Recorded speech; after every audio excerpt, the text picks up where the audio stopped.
하나님의 말씀은 마가복음 3장 13절에서 19절입니다. 마가복음 3장 13절에서 19절입니다. 한 목소리로 합독하시겠습니다. 또 산에 오르사 자기가 원하는 자들을 부르시니 나온지라.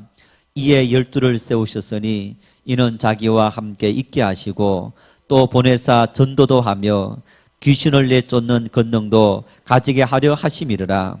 이 12를 세우셨으니 시몬에게는 베드로란 이름을 더하셨고 또 세베대의 아들 야고보와 야고보의 형제 요한이니 이 둘에게는 부하느게 곧 울의 아들이란 이름을 더하셨으며 또 안드레와 빌립과 바돌레메와 마테와 도마와 알페의 아들 야고보와 및 다데오와 가나안인 시몬이며 또 가룟 유다니 이는 예수를 판 자더라. 아멘. 영국의 프로축구 리그인 프리미어 리그는 세계 최고의 축구 리그입니다. 경기장의 모습을 간혹 이렇게 보면 1층, 2층, 3층 그런 운동장이 그저 한 10,000명, 20,000명 수용하는 장소가 아니고 50,000명, 60,000명을 수용하는 엄청난 장소입니다. 그런데 이제 이 유럽의 리그들은 8월에서 9월 시작해 갖고 다음 해 6월까지 리그가 이제 마치게 됩니다. 그런데 12월 1월 달 추울 때도 축구 경기가 열립니다. 아마 우리 같으면 공짜로 한겨울에 와서 축구 경기 해라 하면 공짜로 표를 주더라도 가지 않을 텐데 그 사람들은 한번 입장하기 위해서 우리 돈으로 8만 원에서 10만 원 정도를 내야 됩니다. 그런데 5만 명, 6만 명 이 축구 경기장이 가득 차 있는 그런 모습을 볼 수 있습니다. 정말 대단합니다. 이런 이 세계적인 축구 경기장이 유럽에서 열리고 있는데 그런 유럽의 리그 중에서 최고 리그가 프리미어 리그인데 2014-2015 지난번 시즌에서 우승한 팀이 첼시라는 아주 유명한 팀입니다. 그런데 이 2014-15 시즌에 우승한 첼시라는 팀이 올 리그 2015-16 리그의 시즌에 들어와서는 한동안 18등까지 떨어진 겁니다.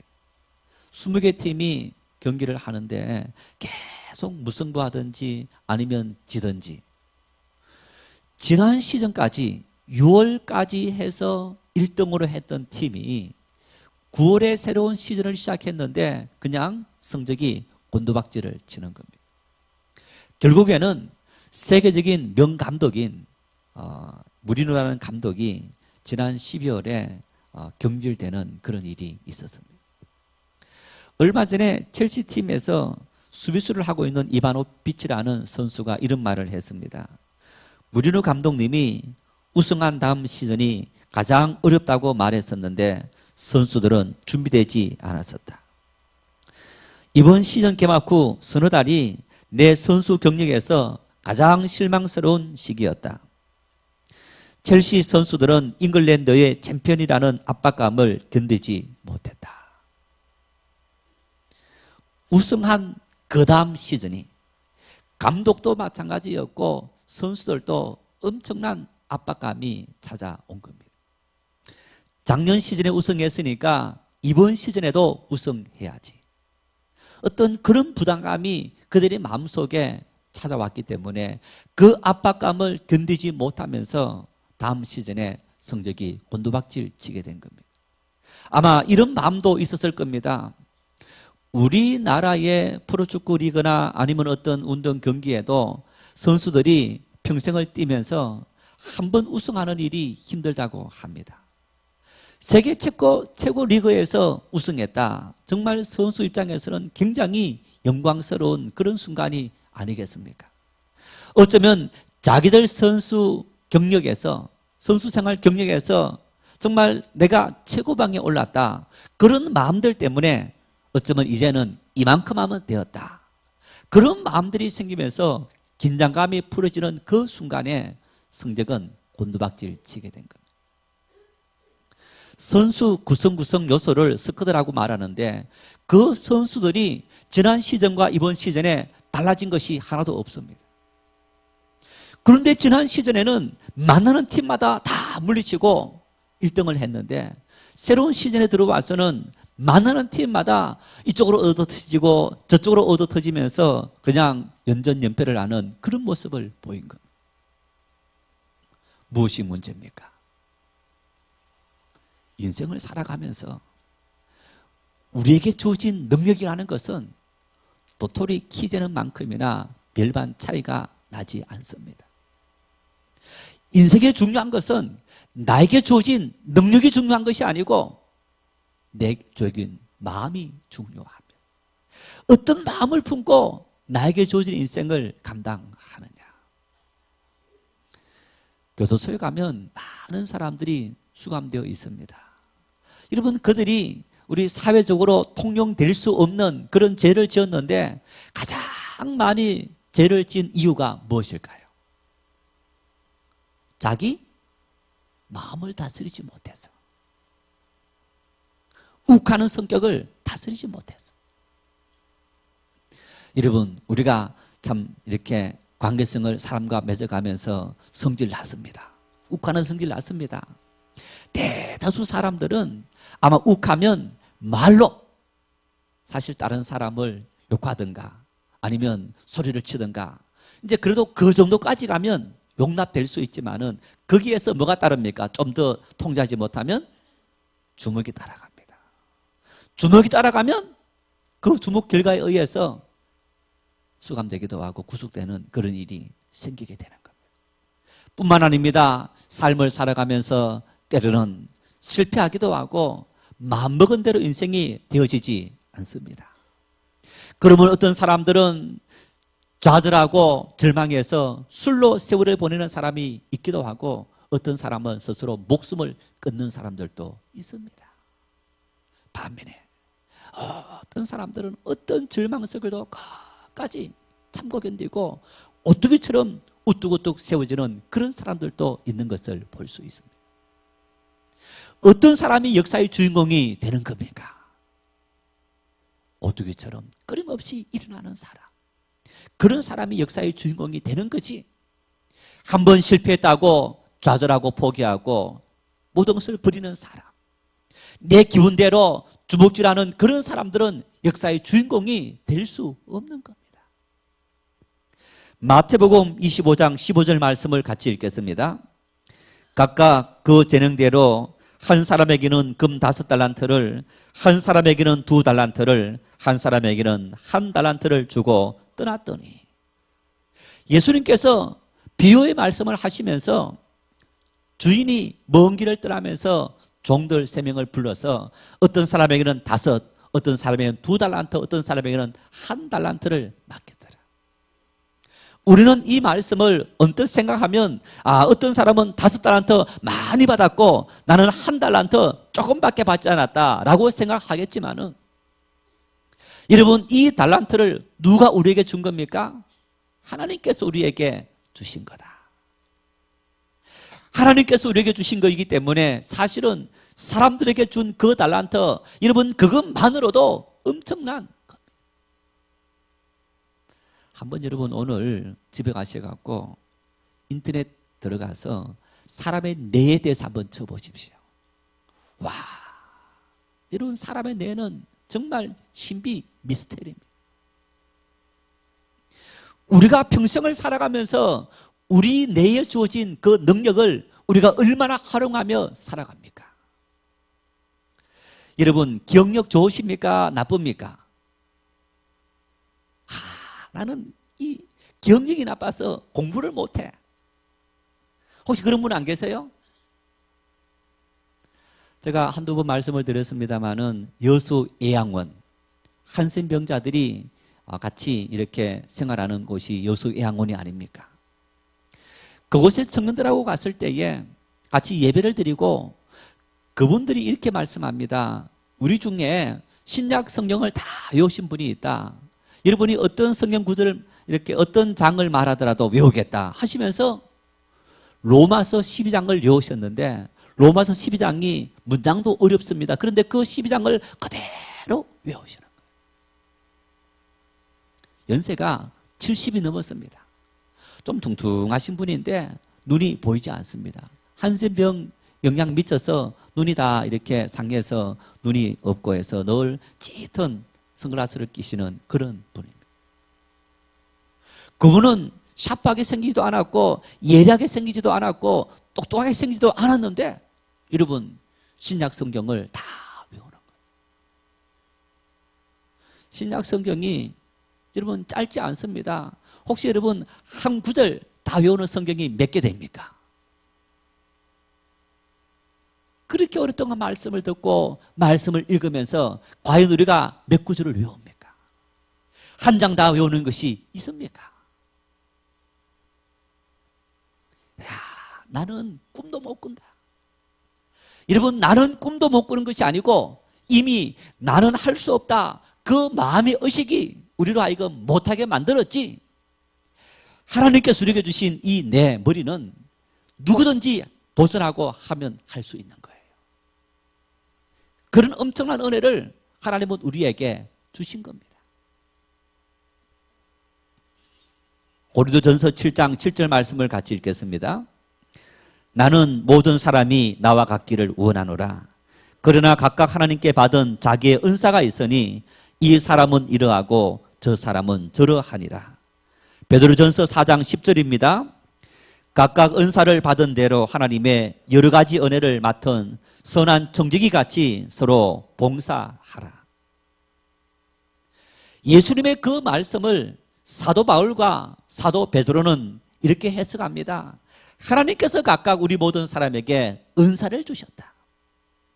저 사람 받은 은사가 다르고 내가 받은 은사가 다르다는 겁니다. 저 사람 받은 것이 크게 보이고 내가 받은 것이 작게 보이는 욕심 때문에 우리 인생을 망치게 되지만은 하나님은 모든 사람에게 각기 고유하게 은사를 주셔서 그 은사를 따라서 생활할 수 있는 그런 은혜를 우리에게 부어주셨다. 믿으십니까? 믿습니까? 안 믿으세요? 예수님께서 제자를 불렀습니다. 오늘 본문 16절에서 19절 말씀에 부르신 제자들의 이름이 나타납니다. 여러분, 예수님의 12명의 제자들, 이분들의 직업을 한번 따져보십시다. 베드로, 그의 형제 안드레, 세베대 아들 야고보, 요한, 그리고 빌립, 이 5명은 직업이 어부였습니다. 여러분, 지금은 이 어업에 종사하시는 분들도 이렇게 많이 공부하고 또 전문적으로 하시는 분들도 많이 있습니다. 2000년 전 어부는 그 당시 사람들에게 이런 사람으로 비쳤습니다. 무식하고 천한 사람이다. 여러분, 우리나라 조선시대에 어떤 사람이 양반입니까? 선비가 양반이고, 상업하는 사람의 중인이고, 또 농사 짓는 사람, 이렇게 어떤 계급 사회였지 않았습니까? 더군다나 2000년 전입니다. 우리는 조선시대 불과 150년 전에 그런 일이 있었는데 2000년 전이기 때문에 어부들은 그 사회에서 무식의 대명사, 천한 사람의 대명사, 그런 사람들이나 그 일을 한다라고 생각하고 살았던 사람들이었습니다. 예수님께서 12명의 제자를 부르면서 그 중에서 5명이 어부였다는 겁니다. 무식한 사람을 불렀고 그 당시 사람들에게 별 볼 일 없는 사람, 그런 사람을 예수님께서 예수님의 제자로 부르셨다는 얘기입니다. 뿐만 아니라 세리 마태라는 사람은 세리였는데 세관원에 앉아있는 것을 보고 예수님께서 나를 따르라 부르신 겁니다. 어쩌면 머리로는 똑똑하고 숫자가 이미 빨리 돌아가는 사람이지만은 그 시대에는 매국노 취급당하고 죄인보다 가장 더 악질 죄인이 바로 세리였다 하는 사람이 바로 세리 마태였습니다. 나머지 6명의 직업은 성경에 나타나지 않아서 어떤 사람인지 어떤 직업 가진 사람인지 알 수 없는데, 여러분, 예수님께서 갈릴리 호숫가를 다니면서 사람을 부르셨기 때문에 역시 어부와 별반 다를 바 없는 그런 일을 했던 사람들 중에서 예수님의 제자로 부름을 받은 겁니다. 한마디로 말하면 똑똑하고 능력 있는 그런 사람이 부름받은 것이 아니라는 얘기입니다. 사도행전 4장 13절 말씀을 같이 읽겠습니다. 그들이 베드로와 요한이 담대하게 말함을 보고 그들을 본래 학문 없는 법인으로 알았다가 이상히 여기며 또 전에 예수와 함께 있던 줄도 알고. 베드로와 요한이 산헤린 공회에서 지금 예수님을 변호하는 그런 말씀을 이렇게 전했습니다. 그걸 듣고 있던 산헤드린 공회의 사람들이 서로 이구동성으로 이야기합니다. 아니, 저 사람들이 어부였고 범인, 별 볼 일 없는 사람이었는데 어떻게 저렇게 훌륭한 말을 하고 어떻게 저렇게 사람을 감동시키는 저런 말을 할 수 있느냐. 도무지 이해할 수 없다는 겁니다. 예수님의 12제자들 장성하기까지 어부로 무식한 사람 취급받고 천한 사람 취급받고 별 볼 일 없는 사람으로 살아갔지만은 예수님을 만나고 3년 동안 예수님의 모든 것을 보고 경험하고 체험하면서 그들 속에 있던 은사들이 개발되어지고 발전되어지고 그리고 그 개발들이 은사들이 이렇게 나타나서 많은 사람에게 감동을 끼칠 수 있는 그런 은혜를 끼치게 되었던 것을 우리는 볼 수 있습니다. 세상의 모든 이치가 이와 같습니다. 여러분, 우리나라 대통령실이신 분들을 보십시오. 지금 박근혜 대통령은 물론 금수저를 타고 태어났습니다. 아버지가 대통령이었으니까 거기서 보면서 어쩌면 이렇게 환경 영향을 많이 받았습니다. 반면에 김대중 전 대통령은 어디 출신입니까? 신안 앞바다 섬 출신입니다. 섬 소년입니다. 부모님이 김대중 대통령이 대통령 되기까지 여러분 빽이 되고 좋은 환경을 제공했습니까? 그렇지 못했습니다. 우리 사회는 아이들이 대학 선택하는 일에 굉장히 중요하게 생각합니다. 어떤 대학에 졸업했느냐, 실력보다도 어떤 대학의 간판이 더 중요하다, 그런 생각을 하고 있는데 노무현 전 대통령은 고등학교 출신입니다. 전두환, 이명박 이런 대통령 역시 마찬가지로 시골 출신입니다. 지독하게 가난했던 그런 곳에서 태어나서 생활하고 고학하기까지 여러분 그런 삶을 살아가면서 그 결국에는 대통령이 된 겁니다. 금수저를 갖고 태어난 것이 아니고 흙수저 가운데서 태어난 사람들, 여러분 그 사람들이 놀라운 어떤 우리 사회의 가장 높은 대통령이 되었는데 무엇이 그들로 하여금 이런 삶을 살아가도록 만든 겁니까? 모든 사람에게는 이처럼 타고 태어난 능력이 있다는 겁니다. 모든 사람을 창조하신 하나님께서 우리에게 무궁무진한 능력을 주셨는데 왜 어떤 사람은 그 능력을 개발해서 100% 이상의 능력을 발휘하며 살게 하고 어떤 사람은 10%, 20%도 개발하지 못하고 살아가도록 만드는 겁니까? 무엇이 우리를 그렇게 만듭니까? 바로 소명감입니다. 주님의 부르심. 나를 이 땅에 왜 세우셨고 내가 어떤 모습을 갖고 이 땅을 살아가야 하는가. 모든 사람들, 여러분 그리스도인들에게만 소명감이 있는 것이 아니고 우리 모든 사람들을 하나님은 부르신 겁니다. 각자 삶의 자리에서 부르셔서 그 부름의 삶을 감당하는 그런 삶을 살아가고 있습니다. 한편으로 생각하면 여러분 오늘 이 자리에 계신 우리 모든 사람은 정말 대단한 사람입니다. 왜? 다 결혼해서 자녀를 낳아서 다 키웠습니다. 생명을 잇게 한 그런 엄청난 일을 우리 모든 사람이 감당한 겁니다. 우리는 별 볼 일 없는 사람이 아니고 이처럼 우리는 다음 세대를 땅에 있게 하고 그 있게 한 사람들을 키우고 사회의 구성원으로 만들고 또 그 일을 자손들에게 행할 수 있도록 만든 그런 일을 감당한, 여러분 그 일만 보더라도 우리 모든 사람은 보통 사람이 아니고 법인이 아니고 단지 개발되지 않았기 때문에, 개발되기만 한다면 우리의 삶 속에서 각기 소명의식을 갖기만 한다면 우리는 능히 무엇이든지 할 수 있는 그런 존재임을 기억할 수 있기를 바랍니다. 오늘 본문 말씀은 이러한 원리를 잘 보여주고 있습니다. 지난주 말씀을 들었지만 이번 주도 역시 마찬가지입니다. 14절 15절 말씀을 같이 읽겠습니다. 이에 12를 세우셨으니 이는 자기와 함께 있게 하시고 또 보내사 전도도 하며 귀신을 내쫓는 권능도 가지게 하려 하심이러라. 말씀을 묵상하면서 예수님께서 우리를 부르셨고 제자를 부르셨고 제자를 12명을 세우시고 함께 있게 하고 보내사 전도도 하고 또 귀신을 내쫓는 권능을 주셨더라. 이 말씀이 어떤 의미일까?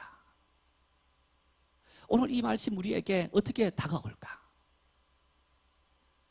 여러분, 이 말씀을 단순히 말을 하면 주님은 우리를 부르셔서 훈련시키셨다. 그리고 우리에게 사명을 주셨는데 전도의 사명을 맡기셨다. 영혼 구원의 사명을 맡기셨다. 그 일을 감당하도록 우리에게 주님께서 능력을 주셨다. 이렇게 우리가 간단하게 정리할 수 있는 일입니다. 전도하자. 와, 얼마나 큰 부담입니까? 여러분, 전도하는 것이 쉬운 일이 아닙니다. 한 사람에게 예수를 믿으세요. 예수를 믿어야 삽니다. 여러분, 우리가 이 말한다는 것이 쉬운 일도 아니고 왜 쉬운 일이 아니냐? 그냥 말만 하고 끝내버리면 되는 일. 여러분, 그건 쉬운 일일 수 있지만은 오늘 그것조차도 우리가 힘들게 살아가고 있습니다. 그 말 떼는 것도 힘듭니다. 왜 힘듭니까? 왜 힘듭니까? 오늘 예수님께서 12사람의 제자를 부르시고 이 말씀을 하신 이유가 어디에 있을까요? 예수님의 이 말씀은 우리의 삶을 통해 하나님의 나라가 이루어지도록 하나님의 나라가 회복되도록 만드는 사역이다 하는 것을 볼 수 있습니다. 하나님의 나라. 하나님의 나라가 우리 가운데 이루어지고 이루어진 그 하나님의 나라를 나를 알고 있는 내 주변의 사람들로 하여금 보게 하고 그들도 하나님의 나라 속에 살아가도록 만들게 하는 것, 이것이 바로 주님께서 우리를 부르신 목적이고 하나님의 은혜를 누리며 살아갈 수 있는 삶의 비결이다 하는 것. 여러분, 하나님의 나라가 어떤 나라입니까? 하나님의 나라가 우리 가운데 이루어지는 것이 무엇을 의미합니까? 하나님께서 에덴 동산에서 인간을 만드시고 그곳에 인간을 두신 겁니다. 그곳에서 하나님과 함께 교제하고 하나님의 평안 속에 살아가도록 사명을 주시고 정직의 일을 맡기시고 하나님 동산을 관리하는 그런 삶을 살아가도록 만드셨습니다. 하나님 앞에서 벌거벗은 모습으로 살아갔지만은 부끄러움을 모르고 살아갔던 그런 인간들이었습니다. 땀 흘려 일할 필요 없었습니다. 그저 행복한 삶을, 기쁜 삶을 살아가도록 만든 그런 인간의 원래적인 모습이었습니다. 여러분, 그런 인간들이 어떻게 해서 에덴 동산에서 추방된 겁니까? 하나님 말씀을 지키지 않고 그 말씀을 거역한 죄로 말미암아 인간들에게 그런 고통이 찾아왔습니다. 보십시오. 예수님께서 이 땅의 공생의 사역을 시작하시면서 가장 중심적으로 했던 일들이 어떤 일입니까? 첫째는 이런 일입니다. 누가복음 5장 20절 말씀을 같이 읽겠습니다. 예수께서 그들의 믿음을 보시고 이르시되 이 사람아 내 죄사함을 받았느니라. 사도행전 5장 31절입니다. 이스라엘에게 회개함과 죄사함을 주시려고 그를 오른손으로 높이사 임금과 구주로 삼으셨느니라. 예수님께서 이 땅에 오셔서 우리에게 무엇을 하신 겁니까? 죄사함을 받게 하는 사명을 감당하신 겁니다. 예수님께서 이 땅에 오셔서 우리를 위해서 뭘 하셨느냐? 우리의 모든 죄를 사하는 그런 일을 감당하시고 이 땅에서 우리를 구원하신 사명을 감당하신 겁니다. 여러분, 이것이 뭡니까? 우리가 하나님과 모든 관계가 단절됐는데 왜 관계가 단절된 겁니까? 죄 때문입니다. 왜 하나님의 은혜가 우리 속에 임하지 못합니까? 죄 때문입니다. 죄는 마치 태양이 지구에 비춰야 되는데 그 태양을 가로막는 구름과 같습니다. 짙은 구름이 있어서 태양빛이 지구에 비치지 못하는 겁니다. 죄가 가로막혀 있어서 인간들은 하나님의 은혜를 받아 누리며 살아갈 수 없게 된 겁니다. 그런 인간들에게 하나님의 은혜의 빛이 다시 비치도록 하기 위해서 죄를 걷어내는 그 사명을 위해서 예수님께서 이 땅에 오셨다. 뿐만 아닙니다. 마가복음 1장 34절 같이 읽겠습니다. 예수님께서 각종 병이든 많은 사람을 고치시며 많은 귀신을 내쫓으시니 귀신이 자기를 알므로 그 말하는 것을 허락하지 아니하시니라. 마태복음 8장 16절입니다. 저물매 사람들이 귀신 들린 자를 많이 데리고 예수께 오거늘 예수께서 말씀으로 귀신들을 쫓아내시고 병든 자들을 다 고치시니. 여러분, 예수님께서 인간의 죄사함 받게 하는 은혜를 끼치실 뿐 아니라 이 말씀 보니까 귀신을 쫓아내시고 그리고 각종 병이든 모든 사람들의 병을 고치셨더라. 뿐만 아닙니다. 인간들이 모여서 굶주려 있을 때에 예수님께서 보리떡 5개와 물고기 2마리로 오병이어이적을 일으키신 그런 모습들부터 해서 예수님이 땅에 오셔서 행하신 모든 사역들을 보십시오. 어떤 일입니까? 우리가 당면하는 근심, 걱정, 두려움, 절망, 그 모든 것들을 다 해결해 주시는 그런 은혜를 끼치기 위해서 이 땅에 오신 겁니다. 오늘 우리가 당면하는 인생의 모든 문제, 오늘 우리가 고민하고 살아가는 모든 문제, 여러분 그 모든 문제를 해결하셔서 우리 가운데 하나님의 나라, 이사야서에는 그렇게 말합니다. 그곳에서는 뱀과 어린아이가 함께, 뱀이 어린아이 물지 않고 사자가 어린아이와 함께 뒹구는 그런 나라가 이루어진다. 고통이 없습니다. 시기가 없습니다. 살인이 없습니다. 폭행이 없습니다. 근심 걱정이 없습니다. 질병이 없습니다. 우리를 괴롭힌 악한 운수가 마귀가 없습니다. 그런 나라 사역을 위해서 예수님께서 이 땅에 오셨고 제자들을 부르셨고 그리고 우리에게 그 사명을 맡겨주셨다고 이야기하고 있습니다. 누가복음 4장 19절 20절 말씀을 같이 읽겠습니다. 주의 성령이 내게 임하셨으니 이는 가난한 자에게 복음을 전하게 하시려고 내게 기름을 부으시고 나를 보내사 포로된 자에게 자유를, 눈먼 자에게 다시 보게 함을 전파하며 눌린 자를 자유롭게 하고 주의 은혜의 해를 전파하게 하려 하심이라 하였더라. 보십시오. 내게 기름을 부으시고 가난한 자에게 복음을 전하고 포로된 자를 자유롭게 하고 눈먼 자를 보게 하고 눌린 자를 자유롭게 하고 주님의 은혜의 해를 전파하게 하기 위해서 주님께서 이 땅에 오셨더라. 한마디로 말하면 주님께서 우리를 왜 부르셨느냐?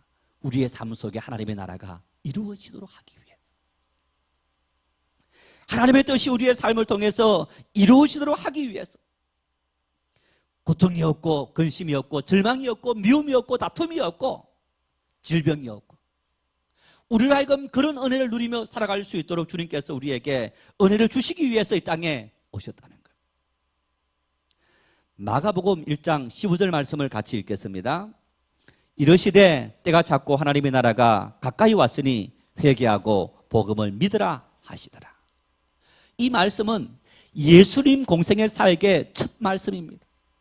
공생의 사역을 시작하시면서 예수님께서 첫 번째 하신 말씀이 회개하라, 하나님의 나라가 가까이 왔으니 회개하고 복음을 믿으라. 회개하고 가까이 온 하나님의 나라를 받아들이고 그리고 너희의 삶에서 이 땅의 모든 절망들, 하나님의 나라가 아닌 마귀가 주고 귀신이 주었던 그 모든 절망을 벗어버리고 너희의 삶 속에서 참된 평화와 기쁨 누리며 살아갈 수 있는 그런 사람이 되라고 우리에게 말씀하시고 그 사명을 위해서 주님은 우리에게 은혜를 끼친 일입니다. 오늘 본문 14절 15절 말씀 함께 있게 하시고 보내사 전도도 하고 귀신을 내쫓는 권능을 주시더라. 여러분, 이 말씀엔 이런 의미가 있습니다. 주님이 임재하셔서 우리 가운데 하나님의 평화와 기쁨이 임하고, 여러분, 그리고 우리로 하여금 그 임한 기쁨과 평화와 그리고 만족과 감사함을 하나님을 알지 못하는 세상 속에서 빛이 되고 소금이 되려는 얘기. 보여주라는 겁니다. 소금이 다른 어떤 이 생선들이라든가 썩는 것을 방지하는 역할을 하려면 소금이 먼저 뭐가 돼야 됩니까? 자신이 소금이 돼야 됩니다. 어둠을 밝히는 빛이 어둠을 밝히기 위해서 먼저 뭐가 돼야 됩니까? 빛이 되어야 됩니다. 주님께서 말씀합니다. 너희가 세상의 빛이요, 너희가 세상의 어둠이라. 여러분, 우리로 하여금 부패를 방지하는 소금이 되고, 그리고 어둠을 밝히는 빛이 되고, 사람들의 길을 인도하는 빛이 되라고 말씀하셨는데, 그 말씀은 먼저 이런 말씀입니다. 너희가 먼저 그거 되라는 얘기입니다. 너희의 삶에서 정말 썩지 않는 역사가 일어나고, 너희의 삶에서 어둠을 물리치고 올바른 길을 인도할 수 있는, 갈 수 있는 그런 빛이 되라는 겁니다. 그리고 너희가 세상 속에서 그저 삶을 살아가는 삶을 살게 되면 수많은 사람들이 너희의 빛을 보고 빛을 발견하게 되고, 너희의 소금의 모습을 보고 세상 사람들이 썩지 않는 삶을 살아갈 수 있게 된다고 말씀하고 있는 것. 어떻게 하면 우리가 이런 삶을 살아갈 수 있습니까? 어떻게 하면 우리가 이런 삶을 통해 하나님께 영광 돌리며 살아갈 수 있습니까? 오랜 믿음의 생활을 하면서도 우리의 삶이 빛이 되지 못하고 소금이 되지 못하고. 여러분, 아침에 교회 오실 때 세수를 하고 옷을 입으면서 뭘 들여다봤습니까? 뭘 들여다봤어요? 예, 거울을 들여다보셨죠. 머리는 제대로 돼 있는지, 세수는 제대로 했는지, 옷을 입으면서 옷기 전 제대로 이렇게 단단하게 되어 있는지 거울을 보면서 우리의 모습을 비춰보게 된 겁니다. 간혹 거울이 없을 때, 여행을 갔다든가 아니면 외출했을 때 겨우 거울이 없을 때 같이 옆 사람이 있으면 어떻게 합니까? 간혹 집사람에게 어디 가서 머리 제대로 됐느냐 이렇게 물어볼 때 있고, 또 어떤 사람들이 이렇게 옷깃이 올라가 있으면 이렇게 옷깃을 내려주는 그런 분들도 있습니다. 내 모습을 나는 보지 못하지만은 함께 있는 동료는 볼 수 있게 되는 겁니다. 여러분, 이와 마찬가지로 우리가 인생을 살아가면서 우리 스스로 뭔가를 한다는 것은 참 힘든 일입니다. 우리가 또 뭔가를 하기 위해서는 우리가 양육을 받고 배워야만 그 일을 할 수 있게 되는 겁니다. 예수님은 제자들에게 하나님의 나라가 어떤 건지 가르쳐 주시고 보여주시고 실천하시면서 그 나라가 제자들에게 자연스럽게 임하도록 만드신 겁니다. 무엇을 통해서? 소그룹을 통해서.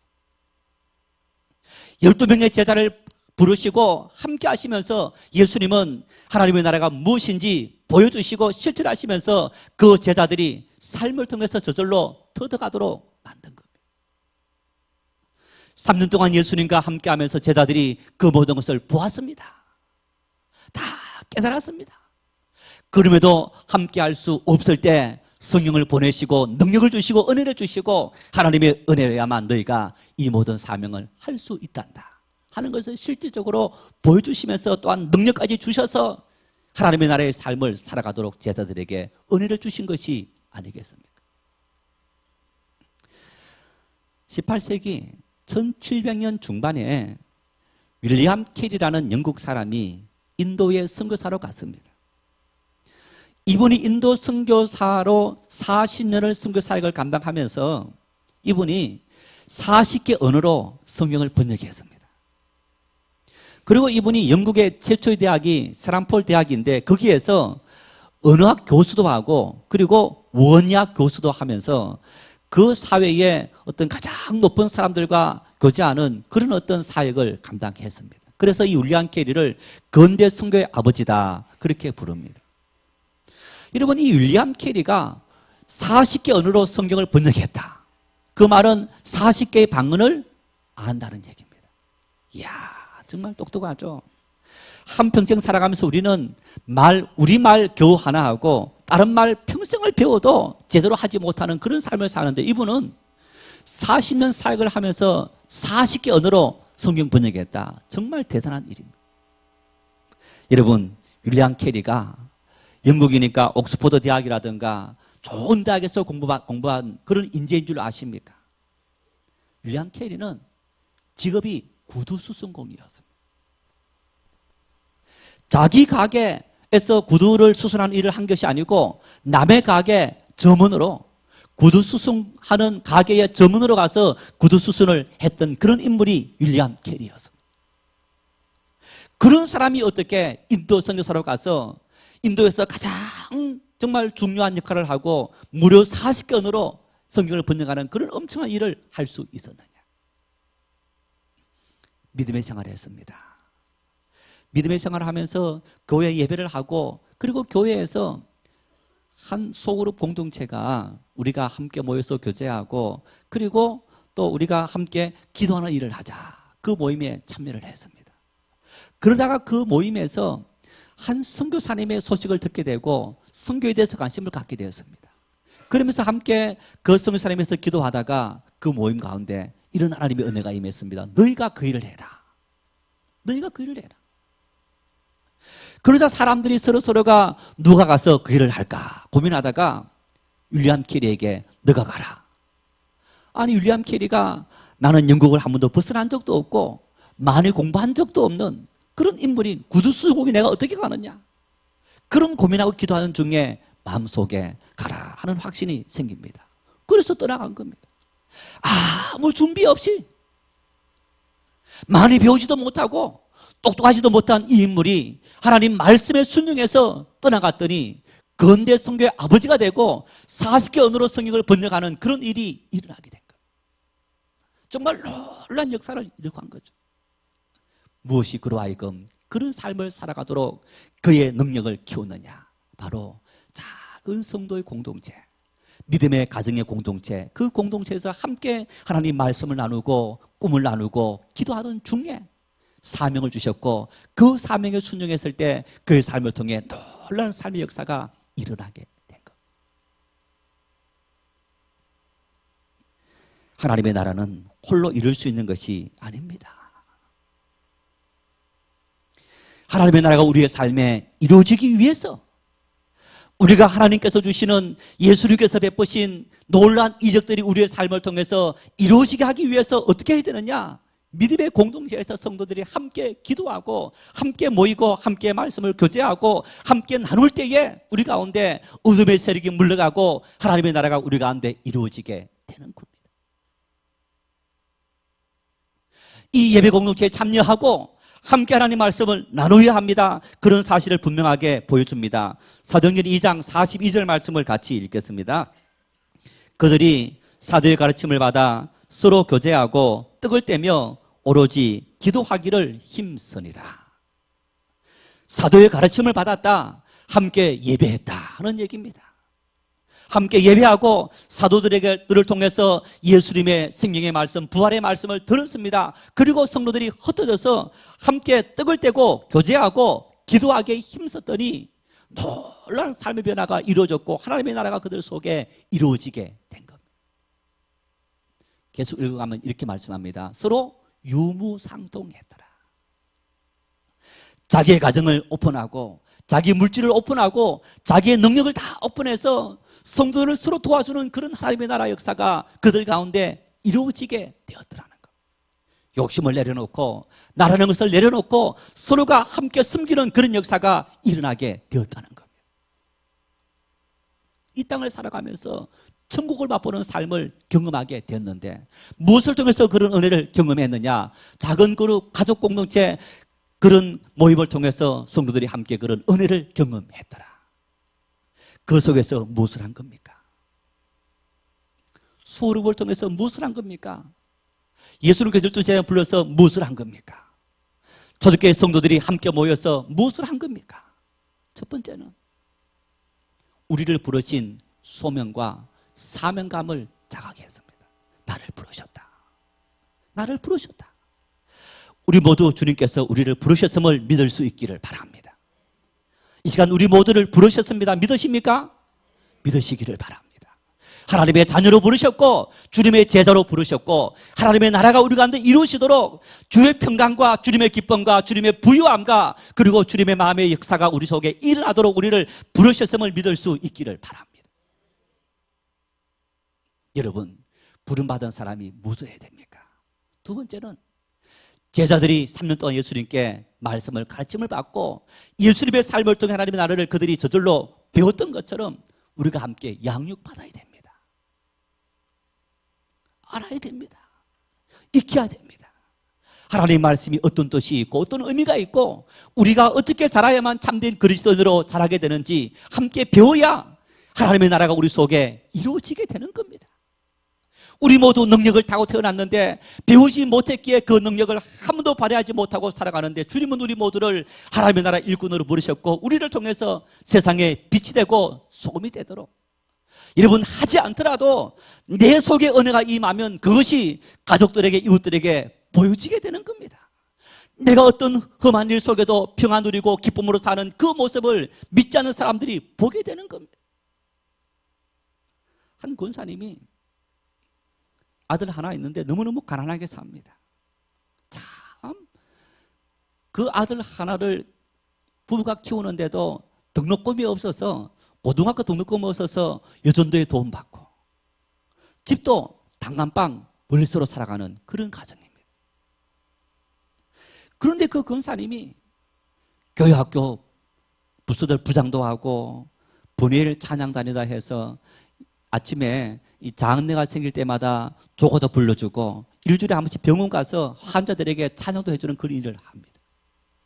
어쩌면 사람들이 야, 이 권사야, 너 그렇게 가난한 데 가서 일 좀 해라. 남편이 알아서 다 하도록 맡기고 나는 오로지 주님의 일을 합니다. 그랬는데요, 한 번 신방을 갔더니 그 동서 집에, 형님 집에 신방을 갔습니다. 형님이 하는 말이 그분 집은 이렇게 은행 지점장을 하신 분이었는데 우리 동서 보고 하나님 믿게 되었다는 겁니다. 동서가 저렇게 찢어지게 가난하고 정말 저렇게 살면서도 어떻게 기쁨으로 살아가는, 저런 삶 속에서 어떻게 좌절하지 않고 얼굴 찡그리지 않고 감사하며 살아갈 수 있느냐. 처음에는 이해할 수 없지만은 5년, 10년, 20년이 흐르고 났더니 야, 정말 저 삶은 진실이다. 내가 이제 그 동서의 삶을 보고 주님 믿기로 왔습니다. 성도 여러분, 그저 되는 것이 아닙니다. 이런 은혜를 여러분의 모든 삶에 누릴 수 있기를 바랍니다. 어떤 환경, 어떤 여건, 어떤 처지 속에도 감사할 수 있고 진심으로 기쁨으로 살아갈 수 있는, 남을 의식하지 않고 하나님의 나라를 이룰 수 있는 그런 은혜를 경험할 수 있기를 바랍니다. 바로 양육을 통해서 우리가 그런 것을 배워가게 되는 겁니다. 뿐만 아닙니다. 이 소그룹은 여러분 우리가 인생을 살아가면서 참된 만남을 만나게 만들어줍니다. 다윗과 요나단 말씀처럼 정말 인생을 통해서 진실을 나눌 수 있고 참 마음을 나눌 수 있고 힘들 때 격려할 수 있고 함께 있을 수 있는 그런 사람, 그런 만남이 이 공동체를 통해서 이루어지게 되는 것. 마지막으로 우리에게 주님께서 말씀합니다. 기도해라. 기도 외에는 이런 유가 나갈 수 없느니라. 소그룹은 바로 기도 공동체입니다. 약할 때, 힘들 때, 어려울 때 서로 기도해주고 기도받을 수 있는 그런 공동체, 함께 기도하면서 중보기도하면서 약함을 이길 수 있는 그런 능력을 주는 공동체, 여러분 그 공동체가 바로 소그룹 공동체인 겁니다. 우리가 삶을 살아가면서 분주합니다. 바쁩니다. 그러면서도 우리가 최소한의 기도를 하지 않습니까? 누구 위해서 기도합니까? 가족 위해서 기도합니다. 아무리 바쁜 사람이라도 가족 위해서 기도하는데 소그룹은 바로 가족 공동체인 겁니다. 이런 모임을 통해 우리 신앙이 성숙되고 하나님의 나라가 우리 가운데 이루어지게 되는 겁니다. 성도 여러분, 주님 만나야 되지 않습니까? 주님께서 우리에게 말씀하신 주님의 평화가 임하고 주님의 기쁨이 임하고 주님의 생명이 임하는 그런 삶을 우리가 살아가야 되지 않겠습니까? 그래서 예배만 드리고 가면서 왔을 때는 조금 은혜를 받은 것처럼 보이고 집으로 가는 그 순간부터 믿지 않는 사람과 똑같이 살아가는 삶, 이거 믿음의 생활 아닙니다. 가정에서, 세상 속에서 어떤 곳에 있든지 우리의 삶에 평화가 임하고 기쁨이 임하고 할렐루야 찬송하며 살아갈 수 있는 그런 능력, 여러분 그런 능력은 바로 예수님께서 제자를 불러서 3년 동안 함께하면서 함께 말씀 나눌 때 그런 역사들이 일어났던 것처럼 우리는 그런 양육을 받고 훈련받아서 우리의 삶 속에 그런 하나님의 나라가 이루어져야 되는 겁니다. 한번 해보십시오. 정말 내가 예수님 잘 믿었구나, 믿는 것이 이런 큰 축복의 은혜인 것구나 하는 것을 알게 되는 겁니다.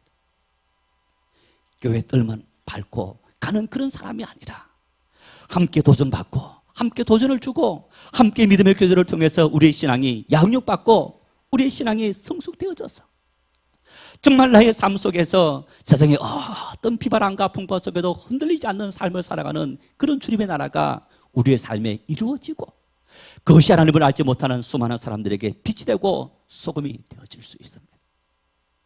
이 믿음의 공동체에서 우리가 부름받은 믿음의 삶을 통해서 그런 은혜를 늘 경험하고 나누며 살아가는 믿음의 축복이 넘칠 수 있기를 축원합니다.